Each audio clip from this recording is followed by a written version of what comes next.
بسم الله الرحمن الرحیم. زما د علاقې ملګرو ګلونو بچو السلام علیکم. وعلیکم السلام ورحمۃ الله وبرکاتہ. د ټول نړومبه خو زه د کمیټۍ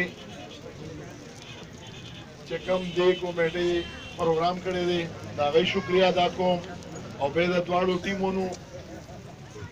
ته مبارکباد ورکوم چې کوم فسټ راغلی دی هغې ته مبارکباد ورکوم چې کوم بیا ورپسې راغلی دي انشاءالله بیا بل ځل ته به دوی تکړه وي دوی به انشاءالله بیا مقابله کوي او زه ډېره ښه مقابله کړې ده زما دواړه ټیمه الحمدلله ما ته ډېر نږدې دي یو رانه ښي لاس ته دی بل رانه ګس لاس ته دی زما ښکلي بچي دي او ډېر ښکلي زه دوی ته مبارکباد ورکوم او دې سره سره پکار دا ده چې مونږ ورسره د دین هم خیال وساتو د منځونو هم خیال وساتو لوبو سره سره او دا هم ډېرې زیاتې ضروري دی مونږ کوشش دا کوو چې په خپل یونین کونسل کې زیات نه زیات دا لوبې مقرر کړو دا ټیمان دی رامخکې کړو او دی دلته کار وکړي څنګه چې تاسو ګورئ الحمدلله په ما باندې چې اعتماد کړی دی نو د هغې اعتماد ته مې تر اوسه پورې ټیسټ نه دی رسولی او د هغې سترګې مې اوچتې کړې دي د الله په فضل و کرم سره ما ته چې چا اوټ را کړی دی نو هغه نن په اسکو سترګو خبرې کوي چې کم غلي او ګڼ کپان ټیکهداران دي ټول مې ورته نیولي دي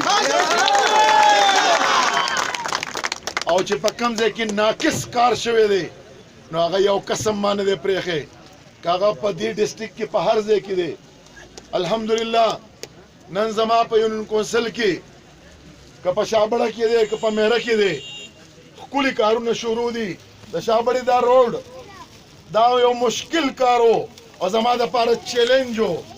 او د الله په فضل و کرم سره په 6 میاشتو کې دننه دا مونږ کمپلیټ کړو او چې کوم دا پاتې حصه ده انشاءالله دې باندې مو زر تر زره کار شروع شي او دا به د شابړې هغه سر ته مو رسېږي ډاګۍ روډ سره ټچ کوم انشاءالله ټچ په دې ډاګۍ روډ سره وي دا ټول مونږ کنیکټ کوو انشاءالله او دا چې کوم دا روډ تاسو وینئ دا به انشاءالله ډبل کېږي او دا ښکلي دا زما یو ملګري وایي دا بیکورډ علاقه ده مې پلیز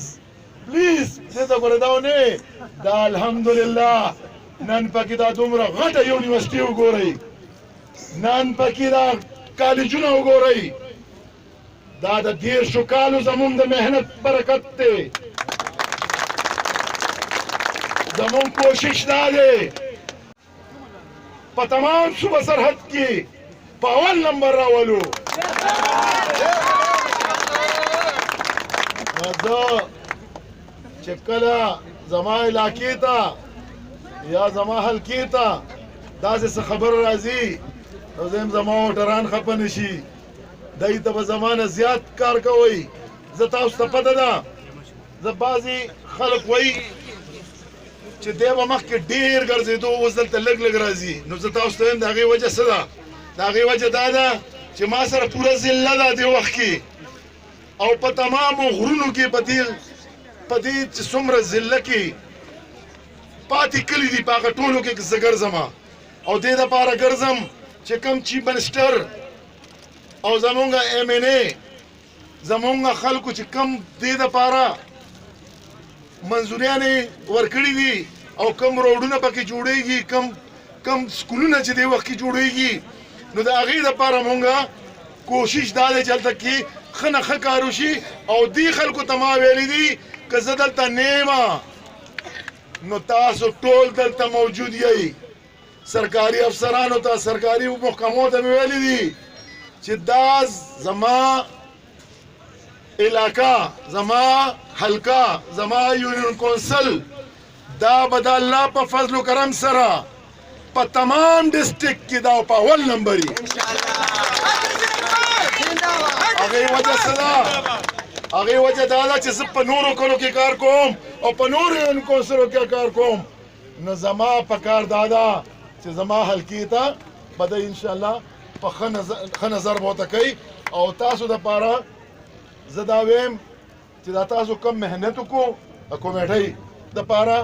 زه انشاءالله تاسو سره شانه بشانه ولاړ یم که تاسو په ډاکبسود کې جنګېږئ زه به در سره یم انشاءالله که تاسو په شاپړه کې جنګېږئ زه به در سره یم که تاسو زما په دې برز جلوزو کې جنګېږئ انشاءالله زه به در سره یم تاسو ټیم سره او ستاسو ټیمانو دپاره به زه انشاءالله کوشش کوم چې تاسو څومره زه مخکې بوتلی شم تاسو سره څومره زه امداد کولی شم دا به در سره کوم اوس تاسو دپاره زه د دوو کیټو اعلان کوم دواړو ټیمانو ته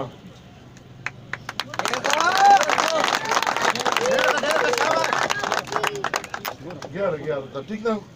هغې دپاره زه اعلان کوم په ما خیر تا جوړ خفه شوئ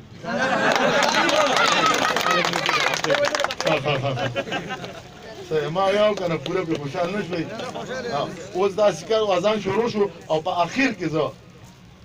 د جاوید خان ډېره شکریه ادا کوم چې د ډېر لوی محنت وکړو او د ده دپاره د 20,000 روپو اعلان کوم